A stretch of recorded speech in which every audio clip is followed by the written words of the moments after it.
Alright, so there's the new speaker mounted.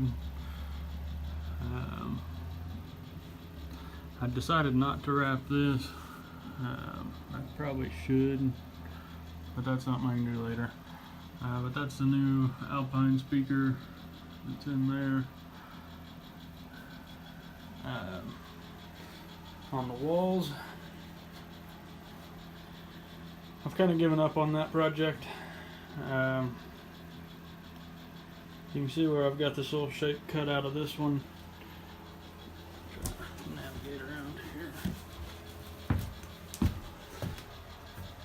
This is kind of what I planned on doing in the back. I insulated over the window.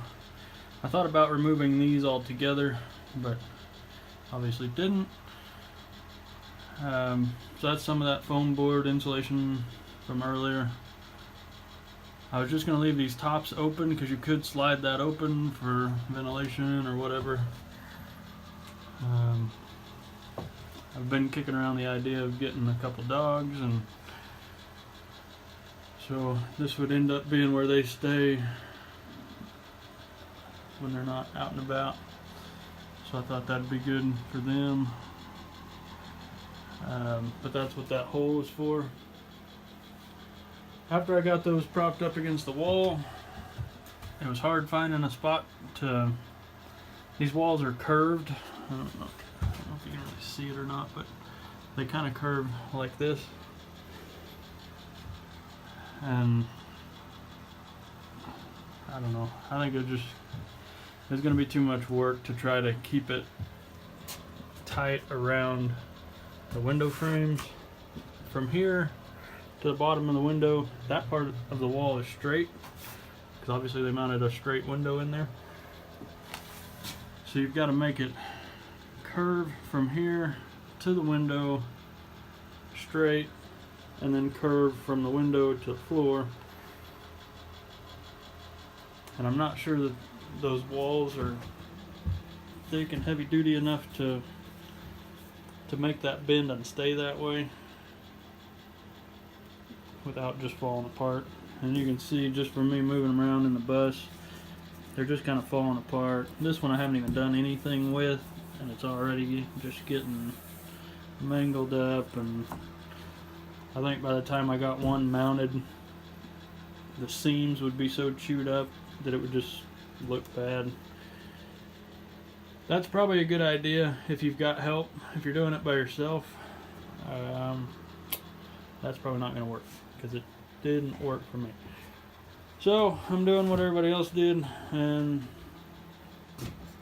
I picked up some 1x4s, I guess.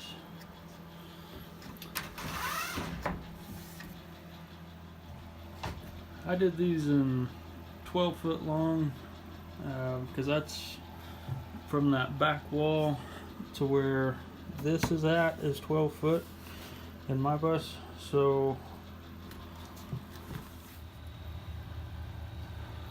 that's how far I'm along on the boards. My next one is going to come into the windows, and that part I haven't been looking forward to, but I've got an idea. This one, because of the wheel well, the wall is actually beveled right there, so it kind of kicks this whole board out at the bottom, which leaves kind of an ugly gap. But I think I'm going to end up painting it white anyway, maybe a light gray or something, but it's going to get painted. And I think once it's painted, that'll kind of won't be as noticeable. Might try to make it kind of like a weathered look, and that might help kind of hide that. But to go around these windows, what I'm doing is, you can see I've already got one cut out here. I'm marking on my wood. Here's where the edge of the window is, and here's where it is over here. And then I'll show you how I'm doing my template. So for my template, I'm using a piece of that same foam that I've been using. I'm setting it on top of the board before it, So I know I've got a straight line there. I took it and just pushed it in the edge of this window, made an indentation in my foam. So now I've cut the foam. It's hard to do one-handed, but I've cut the foam to match the shape of the window. And now when I take this to my board, I just have to find my lines that I put, which are here.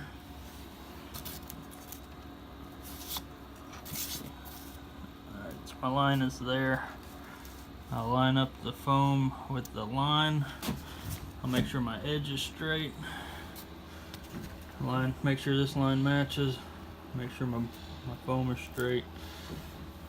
Trace it, cut it.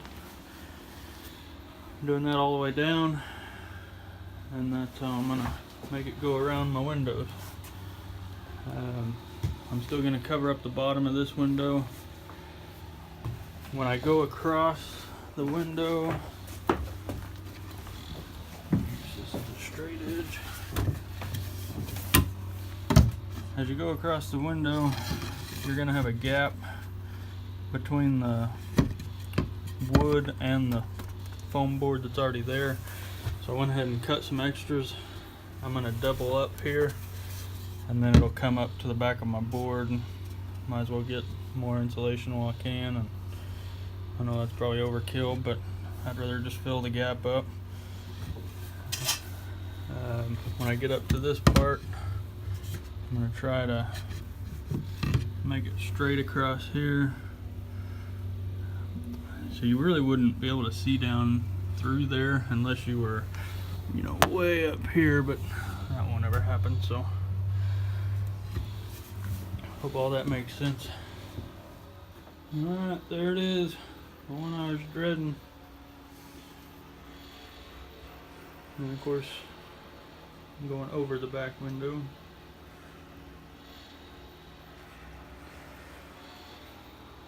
Good news is it's done. Bad news is I've got another one to do here and 2 more to do on the other side. But kind of smooth sailing from here, I guess.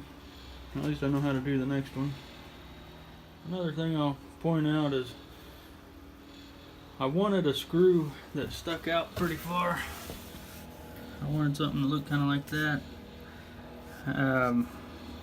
I just thought that looked cool.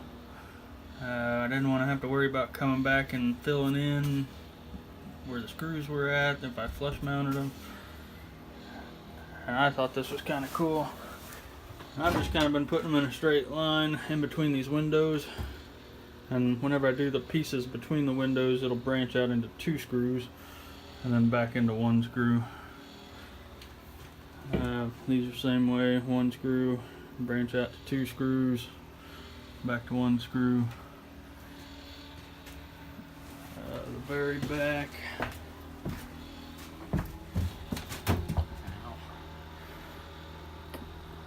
This will all get covered. I'm not worried about how uneven that is.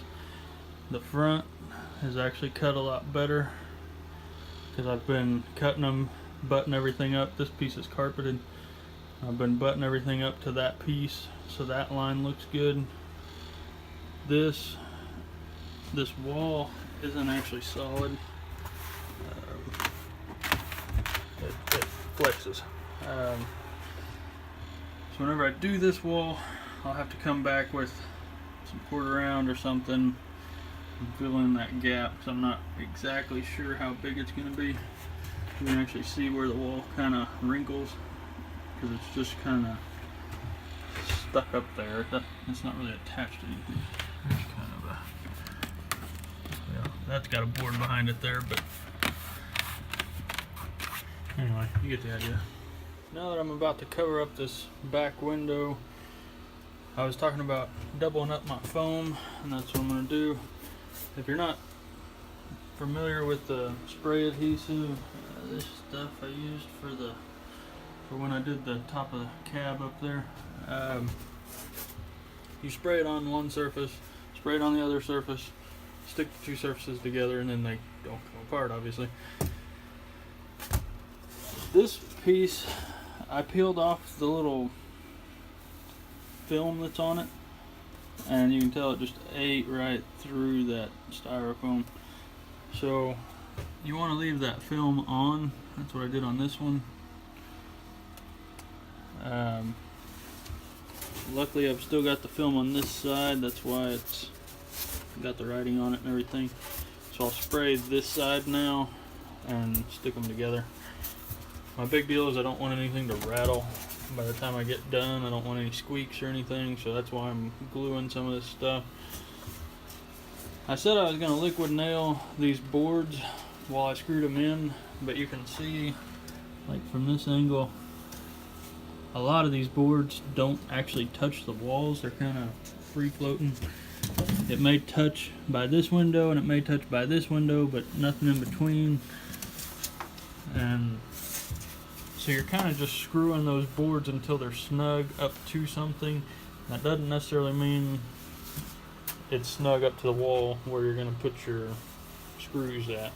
So without having to, I'm working on this by myself, so without having to liquid nail every board all the way down and then trying to get it up there being 12 foot long, I don't know how I would do that. If there were smaller pieces I could probably do that easier, but I think it'd just be a lot of wasted material, because a lot of it's just like this, you know, like back here I've got a gap on this side, it's pretty tight on that side. On this board it may be different on the next one, but it's just kind of hit and miss. This seems to be holding it really well anyway. I mean, it ain't going anywhere, so I'm really not worried about it. But these I am gonna stick together. Yeah.